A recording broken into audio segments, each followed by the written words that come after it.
할렐루야. 주님께서 우리와 같이 하십니다. 하나님이 함께 하시니 오늘도 또 우리 인생에 새해 좋은 일이 있을 줄 믿습니다. 오늘은 사도행전 16장 19절에서 34절까지의 말씀 같이 보시겠습니다. 16장 19절부터 34절까지 우리 다 같이 합독합니다. 시작.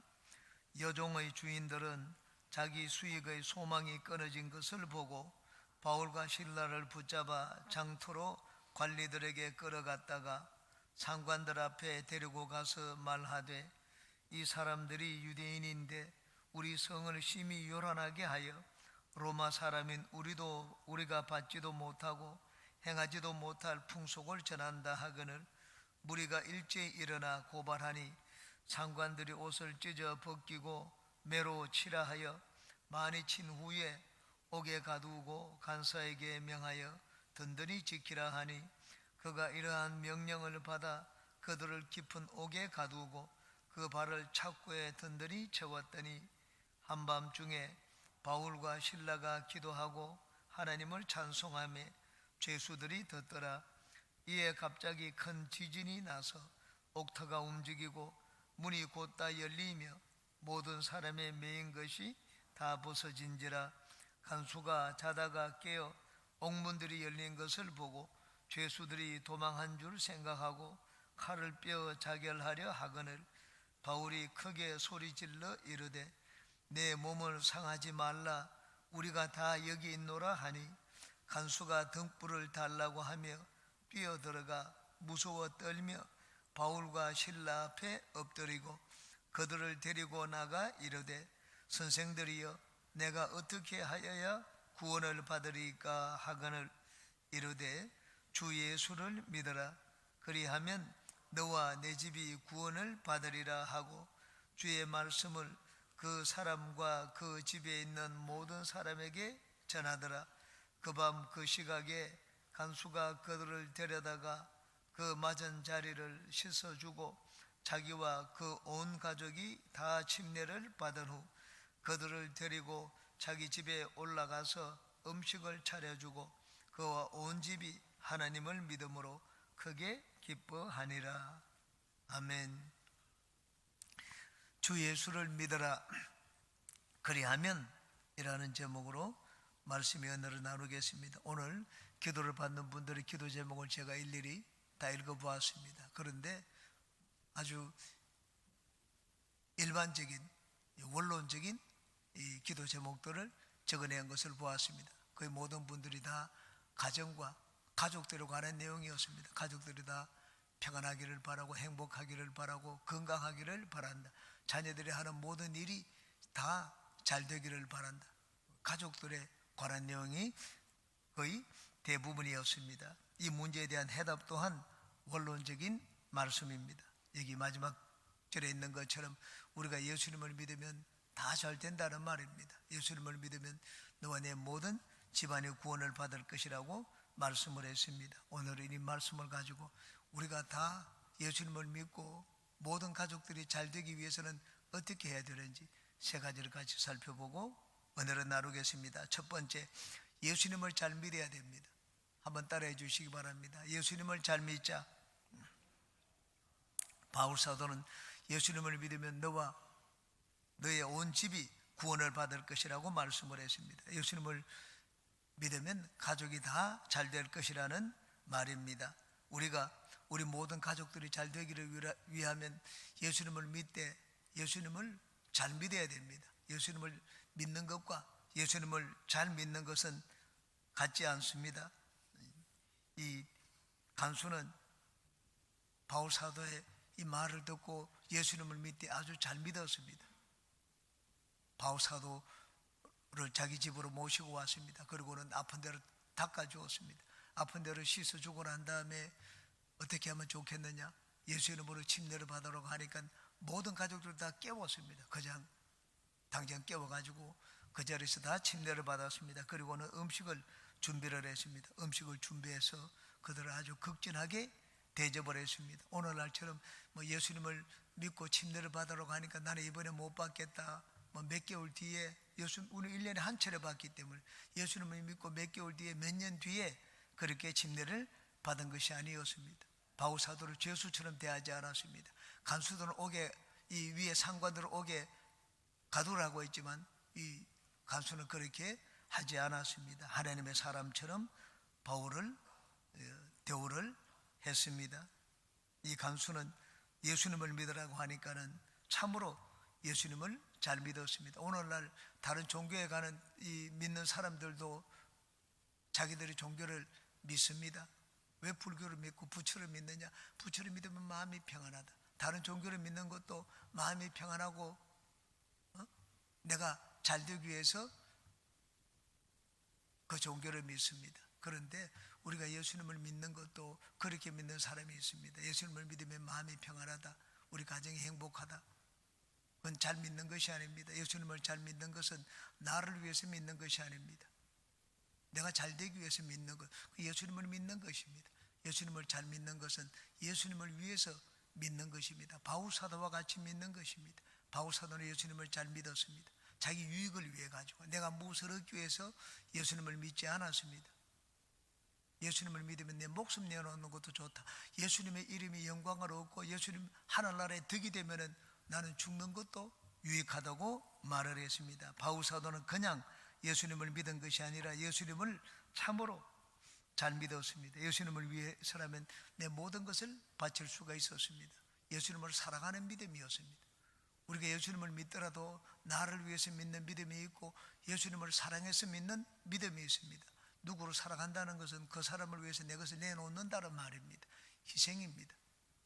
진짜 예수님을 잘 믿는 것은 주님을 위하여 주님을 사랑해서 희생을 하는 믿음입니다.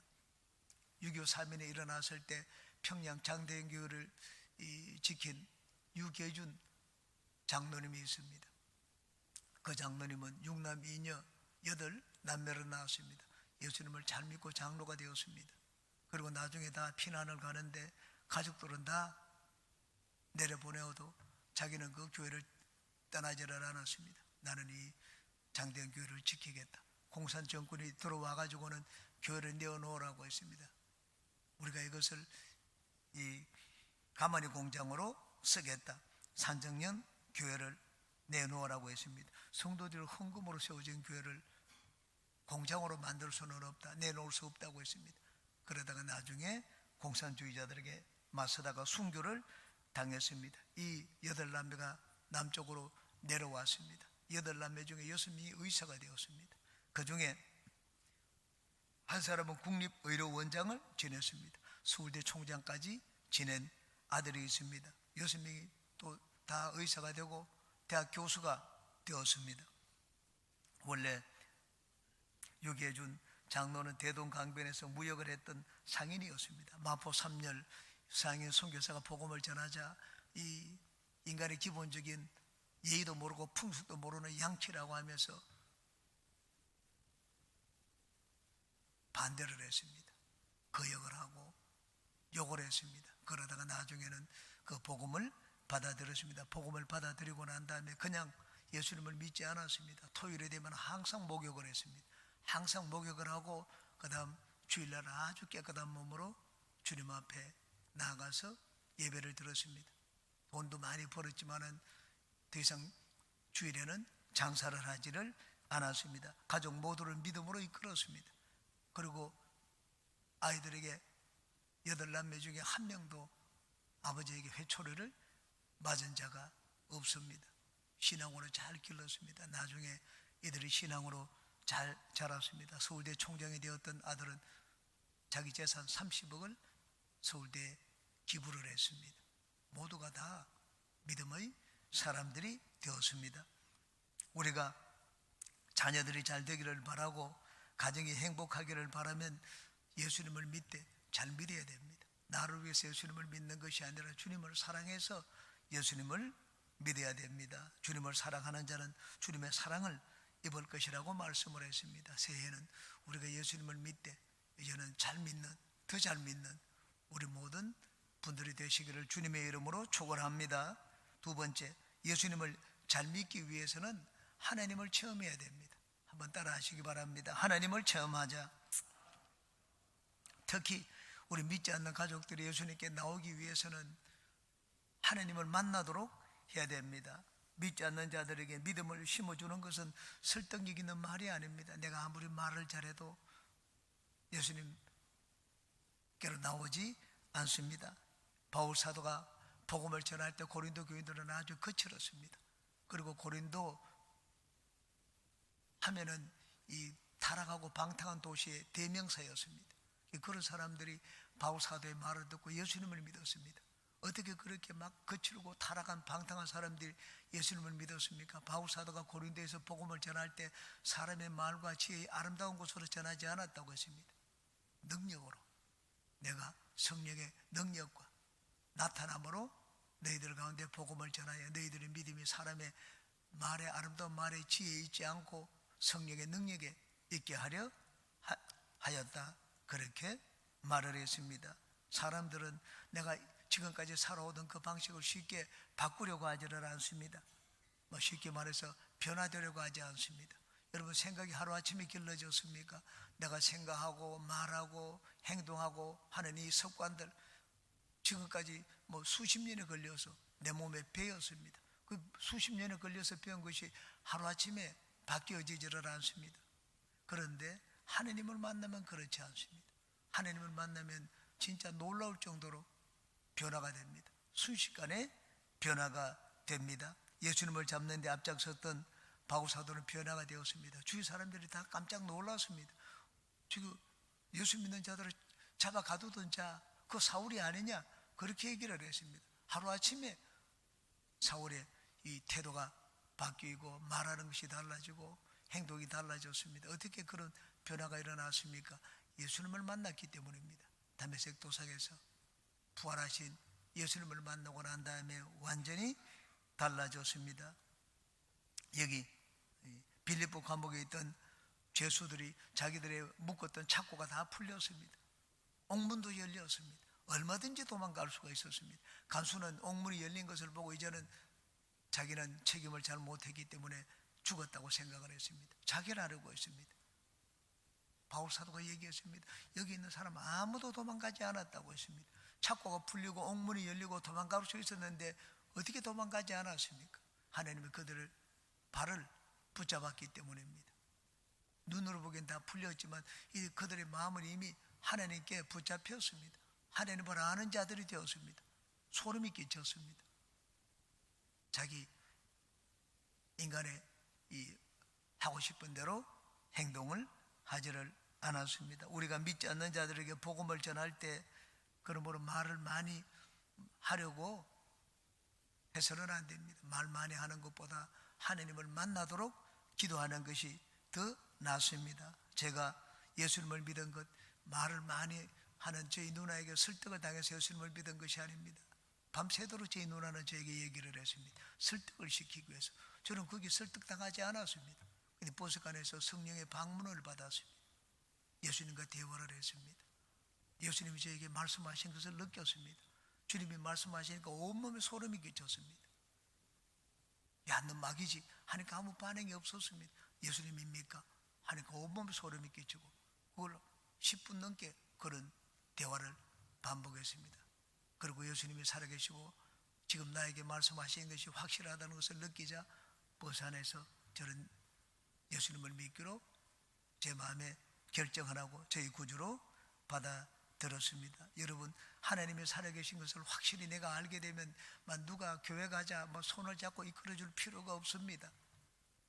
가지 말라고 막아도 나는 그 장애물을 뚫고 교회 나아갑니다. 내가 하나님을 만나고 확실히 예수님을 알면은 우리가 예수님을 믿는 것, 여러분 누구의 강요를 받을 필요도 없고 어떤 방해가 와도 내 신앙을 굽히지를 않습니다. 예수님을 믿고 난 다음에도 저는 예수님을 점점 더 열심히 믿게 되었습니다.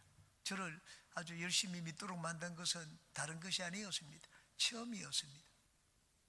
구역 예배 나가면 당시 우리 구역 식구가 20명 가까이 되었습니다. 그런데 보통 10명, 12명이 모여서 구역 예배를 드렸습니다. 그 12명이 모여가지고 말씀을 전하고 난 다음에 한 30분 정도 교제를 하는데 전부 신앙적인 간증을 했습니다. 누가 어떻게 되었다, 이 집에는 어떻게 되었고, 뭐 문제가 해결되고 병고침을 받고, 매번 이제 그냥 아무것도 모르는 자가 이제 교회 처음 나가서 구역 예배 나갔는데 그런 이야기를 매일 들었습니다.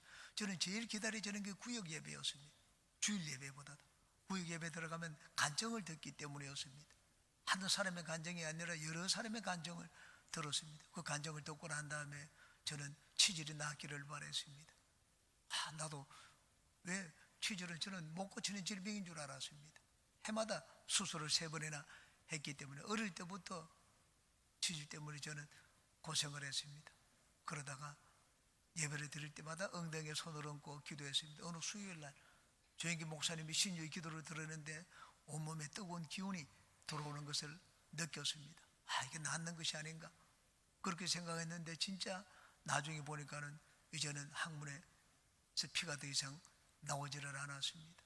하나님이 고쳐주심을 체험을 했습니다. 하나님의 병고침을 체험하고 난 다음에는 더 열심히 예수님을 믿었습니다. 누가 뭐 예수님을 열심히 믿자 그렇게 말할 필요가 없었습니다. 제 스스로 모든 예배를 다 나가게 되었습니다. 우리가 예수님을 잘 믿기 위해서는 체험적인 신앙을 가져야 됩니다. 그러므로 여러분 자녀들 중에 믿지 않는 자들이 있거나 또 가족들 중에 믿지 않는 자들을 위해서 기도하는 분들은 체험적인 신앙을 갖도록 하나님을 만나도록 기도하시기 바랍니다. 교회 나가자 그 말을 뭐 1만 마디 하는 것보다 하나님의 살아계심을 체험하도록 기도하는 것이 훨씬 더 효과적입니다. 제가 평신도 시절에 복음을 전한 자가 있었습니다. 누워가지고 대소변을 가리지 못하는 자였습니다. 스스로 그 가정에 가서 복음을 전하자 아이가 나와서 문을 열어주었습니다. 아이가 문을 열어주자 그 어머니는 우리가 들어가자 손살같이 바깥으로 나갔습니다. 3일인가 4일인가 나가서 복음을 전했는데 그 집에 가서 복음을 전했는데 우리가 들어가면 얼굴이 어떻게 생긴지도 몰랐습니다. 자기 집에 좋은 일을 해주러 왔는데도 우리가 들어가면 그 부인이 나가는 걸 봤습니다. 그러다가 남편이 이제 일어서서 6개월 동안 병원에 있다가 나와서 대소변을 다 받아야 될 만큼 활동을 몸으로 움직이지 못하는 자였습니다. 그런데 그 남편이 일어났습니다. 활동을 하게 되었습니다. 한 3개월인가 6개월쯤 지나고 난 다음 구역 예배를 나오게 되었습니다. 1년이 지나자 예도 순복음교회에 나왔습니다. 지금은 열심히 있는 장로님도 되고 그 부인은 권사님이 되었습니다. 그분은 아주 지성인이었습니다. 엘리트였습니다. 고등학교 교편을 잡은 교사였습니다. 집안이 다 아주 전부 병원 집안이었습니다. 그래서 뭐 말로 예수님을 믿자 이렇게 해봐야 통하는 자가 아니었습니다. 그런데 남편이 그렇게 되는 걸 보고 그 부인이 주님께 나오는 것을 보았습니다. 여러분 사람이 1만 마디 말하는 것보다 하나님의 손가락 하나가 훨씬 더 능력이 있습니다. 하나님의 손가락으로 움직이면 믿지 않는 자들도 주님 앞에 나오게 됩니다. 여러분들은 가정에 이게 구원을 위한 기도가 많습니다. 믿지 않는 자녀들, 가족들 하나님을 아는 길은 다른 것이 아닙니다. 하나님의 능력을 체험해야 됩니다. 기적을 체험해야 됩니다. 하나님이 여러분의 가정에 기적을 많이 보여달라고 기도하는 여러분 되시기를 주의 이름으로 축원합니다. 세 번째, 성령께 순종하는 삶을 살아야 합니다. 한번 따라 하시기 바랍니다. 성령께 순종하자. 우리가 예수님을 잘 믿기 위해서는 성령님의 음성을 듣고 성령 하나님이 하라는 대로 순종을 해야 됩니다. 하나님이 나를 위해서 예비해 놓은 모든 것들을 우리에게 깨닫게 만들어 주시고 체험하게 만들어 주시는 분이 성령입니다. 그리스도 안에 있는 부요를 체험하게 만들어 주시는 분이 성령입니다. 예수님 안에 있으면 어떤 놀라운 일이 일어나는지, 그리스도 안에는 얼마나 부유함이 있는지, 그 큰 부요를 우리에게 체험하게 해주시는 분이 성령입니다. 성령은 그리스도를 증거하기 위해서 우리 가운데 왔습니다. 그러므로 우리가 예수님 안에 있는 이 부유함을 체험하기 위해서는 성령의 인도를 받고 성령께 순종을 해야 됩니다. 성령이 하라는 대로 따라해야지 그리스도 안에 있는 부요를 체험할 수가 있습니다. 바울사도가 빌립보에 온 것 인간의 의지로 온 것이 아닙니다. 바울사도는 아시아에서 복음을 전하기를 마음의 계획을 하고 그렇게 해서 수리 안디옥 교회를 떠났습니다. 그런데 가다 보니까는 아시아 쪽으로 가는데 자꾸 하나님이 다른 곳으로 인도했습니다. 러시아 쪽으로 가기로 하고 소련 쪽으로, 러시아 쪽으로 가려고 했더니만은 이제는 서쪽으로 가서 아시아에 완전히 서쪽 끝으로 도로와 항구로 가도록 했습니다. 도로와 항구에서 마게도니아 사람이 와서 그냥 우리를 와서 도와달라는 환상을 보고 마게도니아로 건너갔습니다. 마게도니아에 가서 첫 번째 이제 복음을 전하는 도시가 여기 있는 빌립보입니다. 빌립보는 성령 하나님께 순종하여 간 도시입니다. 성령께 순종하여 갔더니 그곳에는 뭐 내가 어디에서 복음을 전해야 될 것인지 거처를 위해서 걱정할 필요가 없었습니다. 바깥에서 복음을 전하는데 옥감장사 루디아가 바울사도의 말을 듣고 마음이 감동을 받았습니다. 그리고 침례를 받았습니다. 나를 예수 믿는 자로 알면 당신들 우리 집에 와서 거하라고 했습니다. 그래서 강권하여 바울사도 일행을 그의 집에 모셨습니다. 빌립보는 그 성에 들어가면 아치형으로 큰 이 간판을 붙여놓았습니다. 이 성에는 다른 종교를 가지고 들어오지 못한다. 로마의 종교 외에 다른 종교를 이 성에 가지고 들어오지 못한다. 그 성의 법이었습니다. 오늘날도 여러분 우리 거리에서 고성방가하면은 잡아갑니다. 시민법에 어긋납니다. 위법입니다. 근데 그걸 여러분 법을 지키기 위해 가지고 야 바깥에서 복음을 전하면 안 된다. 그렇게 한다면 우리는 마귀에게 그냥 속아 넘어가는 것입니다. 마귀는 예수님의 복음을 전하지 못하도록 합니다. 거리를 시끄럽게 하는 것은 치안을 어지럽게 만드는 것이기 때문에 그렇게 하면 안 된다. 그래서 고성방가하거나 복음을 전하지 못하게 합니다. 이전에는 괜찮습니다. 막 시장에서도 복음을 전하고 우리는 늘 뭐 훈련을 해야 되기 때문에 시장에 나가서도 복음 전하고 거리에서도 복음 전하고 이 전철에 가서도 복음을 전했습니다. 한 달에 한 번씩 반드시 그것을 해야 됩니다. 지금은 그런데 법이 그런 걸 용납하지 않습니다. 우리가 문화인이 되었기 때문이 아닙니다. 마귀가 이 입법하는 자들, 이 정치인들, 그 배후의 역사에 가지고 복음을 전하지 못하도록 하는 것입니다. 여기도 마찬가지입니다. 바울 사도가 그 빌립보 성 안에서 복음을 전할 수가 없었습니다. 그래서 늘 성 바깥에 나가서 복음을 전했습니다. 사람들이 모여 있는 곳에 다니면서 이날도 성 바깥으로 나가려고 했습니다. 그런데 며칠 동안 계속 이 점치는 귀신 들린 요정이 이 바울 사도를 가리켰습니다. 여보시오, 이 사람을 보세요. 이 사람은 하나님이 도를 전하는 지극히 높은 사람입니다. 늘 그렇게 하니까 마음이 너무너무 괴로웠습니다. 그래서 예수 이름으로 그 점치는 귀신 들린 이 여인에게서 그 귀신을 쫓아내었습니다. 그 시간에 그 자리에서 귀신이 떠나갔습니다. 사람들이 놀라는 게 아니라 그냥 바울 사도를 붙잡았습니다. 이 귀신 들린 여종의 주인이 있기 때문에 이제 점칠 수 없기 때문에 이제 자기들 이익이 이제는 끊어졌습니다. 자기들이 이익이 끊어졌기 때문에 사람들 요동케 해가지고 이곳에서는 다른 종교를 못 믿는데 이 사람이 이상한 종교를 가지고 들어왔다. 그렇게 해서 바울 사도를 그냥 실컷 두들겨 패고 감옥에 집어넣었습니다. 감옥에 집어넣었지만은 하나님이 더 놀라운 일을 행하여 주셨습니다. 바울 사도는 이 점치는 귀신 들린 여종에게서 귀신을 쫓아낼 그런 마음이 없었습니다. 왜? 법을 지키기 위해서입니다. 여기서 내가 법을 지키지 않으면 복음을 전하지 못한다. 바울 사도는 법을 지키면서 복음을 전하려고 했습니다. 그런데 때로는 하나님이 우리에게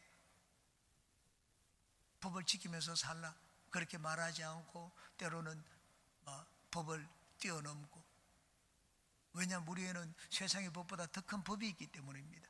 세상의 법보다 더 큰 법이 있기 때문에 이 세상 법을 뛰어넘어서 우리가 어떤 행동을 하도록 만드실 때가 있습니다. 이 점치는 귀신 들린 여종을 쫓아낸 것 바울 사도의 결정이 아니었습니다. 하루 한 번이 아니라 오랫동안 며칠 동안 그렇게 했다고 성경은 여기 기록을 하고 있습니다. 며칠 동안 그렇게 하니까 나중에는 어쩔 수 없어서 귀신을 내어 쫓았습니다. 누가 계속 이 점치는 귀신들이 여종을 사용을 하셨습니까? 성령님입니다. 성령님이 계속 이 점치는 귀신 들린 여종을 사용해서 바울사도에게 그 말을 하도록 했습니다. 그래서 바울사도는 이 여행에서 귀신을 쫓아내지 않을 수가 없었습니다. 그러나 귀신을 쫓아낸 일로 인하여 간수가 예수님을 믿었습니다. 빌립보 전체 예수님을 알게 되었습니다. 그 성 안에 있던 사람들 놀라운 기적을 보고 난 다음 빌립보 교회가 든든하게 세워졌습니다. 나중에 바울사도가 복음을 전할 때 제일 바울사도에게 후원을 많이 한 교회가 빌립보 교회였습니다. 오늘 아침에도 저는 말씀을 준비하면서 셴방 목사님의 이 설교를 들어봤습니다. 셴방 목사님은 지금은 하늘나라 가셨지만 제가 미국에 있을 때 그분의 설교를 많이 들었습니다. 이분이 한 번은 젊을 때 시카고에서 복음을 전했습니다. 시카고에서 복음을 전하는데 당시 시카고 시민법이 있습니다. 치안법이 있는데 이 거리에서 큰 소리를 지르면은 치안법을 어겨서 현장에서 붙잡혀 갑니다. 노방전도를 했습니다. 시카고 거리에서 막 예수님을 믿으라고 노방전도를 하지 않느나 다를까 경찰에 와서 잡아갔습니다. 즉심에 넘겨졌습니다. 그리고는 셴방 목사님은 유명한 목사님입니다. 셴방 목사님이 치안법을 어겨가지고 즉심에 넘겨졌다는 것이 신문에 보도가 되었습니다. 그 다음날 신문에 보도가 되자 이튿날 재판을 받고 있는데 재판 도중에 한 사람이 흑인이 휠체어를 몰고 그 법정 문을 열고 들어왔습니다. 여기 셴방 목사님이 있습니까? 큰 소리로 뒤에서 그렇게 하니까 사람들이 다 돌아봤습니다. 셴방 목사님 보고 있다가 여기 손을 들었습니다. 그러더만 휠체어를 가지고 와서 중풍병자입니다.